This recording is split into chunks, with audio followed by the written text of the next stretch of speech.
আজ করব ঠাকুরবাড়ি স্পেশাল রান্না মুরগির রসগোল্লা। এর জন্য লাগছে 4টে মিডিয়াম সাইজের পেঁয়াজ। পেঁয়াজটাকে খুব জিরি করে জুলিয়ান কাট করে কেটে নিতে হবে। এই রান্নাটিতে খুব কম উপকরণ লাগে এবং খুব চটজলদি একটা রান্না এবং খুব হেলদি যেটা। এবার একটা পেস্ট বানিয়ে নিতে হবে। 1 ইঞ্চি একটা আদার টুকরো, কিছু রসুন আর কটা কাঁচা লঙ্কা একসাথে বেটে নেব।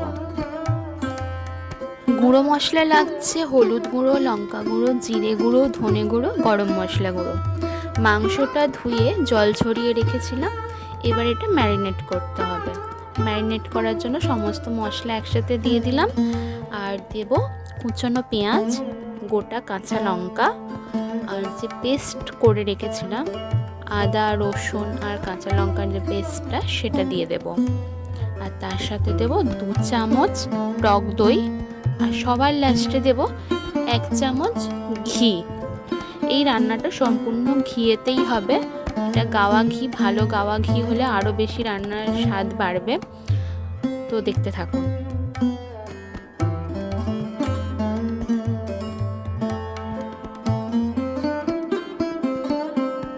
ম্যারিনেট করার সময় হাত দিয়ে ঘষে ঘষে ম্যারিনেট করতে হবে, যাতে সমস্ত মশলা মাংসের ভেতর খুব সুন্দরভাবে ঢোকে।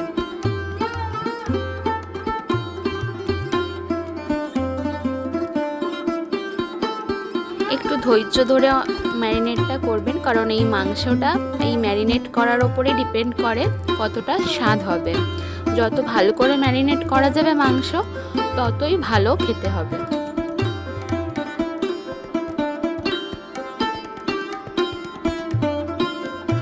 ম্যারিনেট করার পর মাংসটা প্রায় রেখে দিতে হবে আধ ঘন্টার মতো।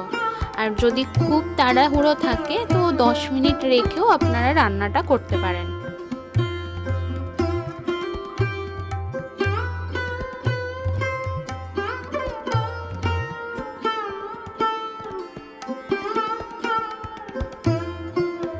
এবার মাংসের উপরে দিয়ে দেব 1.5 চামচের মতো নুন।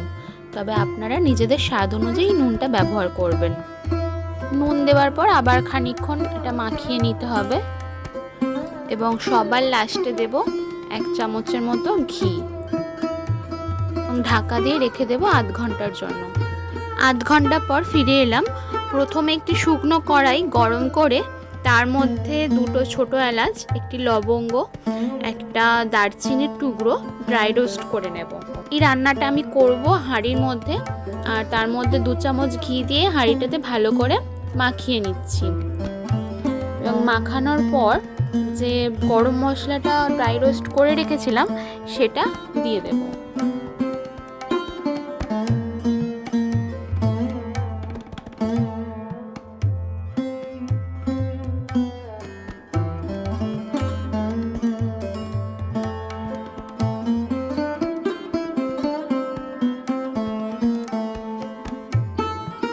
এরপর দিয়ে দিতে হবে ম্যারিনেট করা মাংসটা। পুরো ভালো করে বাটি থেকে যা গ্রেভি আছে সব কিছু নিয়ে হাঁড়ির মধ্যে দিয়ে দেব এবং গ্যাসটা একদম সিমে রেখে হাঁড়িটা বসিয়ে দিতে হবে চাপা দিয়ে। এই রান্নাতে আলাদা করে কিছু কষানোর দরকার হয় না মশলা। এই চাপা দিয়ে রান্নাটা করতে হবে এবং এক্সট্রা করে কোনো জল আমরা ব্যবহার করব না। আমি এখানে 5 মিনিট পর আপনাদের খুলে দেখাচ্ছি। দেখুন মাংস থেকে কতটা পরিমাণে জল বেরিয়েছে। তো এই পুরো রান্নাটা মাংসের জলেতেই রান্না হবে, এক্সট্রা করে কোনো কিন্তু জল আমরা ব্যবহারই করব না। 5 মিনিট করে ঢাকা চাপা দিয়ে রান্নাটা করতে হবে, আবার 5 মিনিট পর একটু করে নেড়ে দিতে হবে। এই প্রসেসটা করতে টোটাল আপনার 20 মিনিটের মতো টাইম লাগবে। 20 মিনিটের মধ্যে কিন্তু আপনার এই চিকেনটা পুরোপুরি রেডি হয়ে যাবে এবং ভীষণ রকমের টেস্টি হয়। আমরা যেরকমভাবে জেনারেলভাবে রান্না করি মাংস ভালো করে কষিয়ে, তার থেকেও কিন্তু দ্বিগুণ খেতে ভালো হয় এই মাংসটা।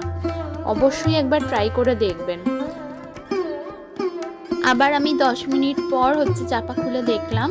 দেখুন কতটা পরিমাণে মাংসে গ্রেভি হয়ে গেছে। আমি কিন্তু 1 ফোঁটাও এতে জল ব্যবহার করিনি। এবং এই পর্যায়ে আপনি একটু চেখে দেখতে পারেন, যদি নুন ঝাল মিষ্টি কিছু লাগে তো এই সময় দিয়ে দিতে পারেন। দেখুন মাংস একদম সিদ্ধ হয়ে গেছে। আর যেহেতু চিকেন খুব তাড়াতাড়ি সিদ্ধ হয়ে যায়, আর দই দিয়ে ম্যারিনেট করার জন্য আরও তাড়াতাড়ি মাংসটা সিদ্ধ হয়ে যায়।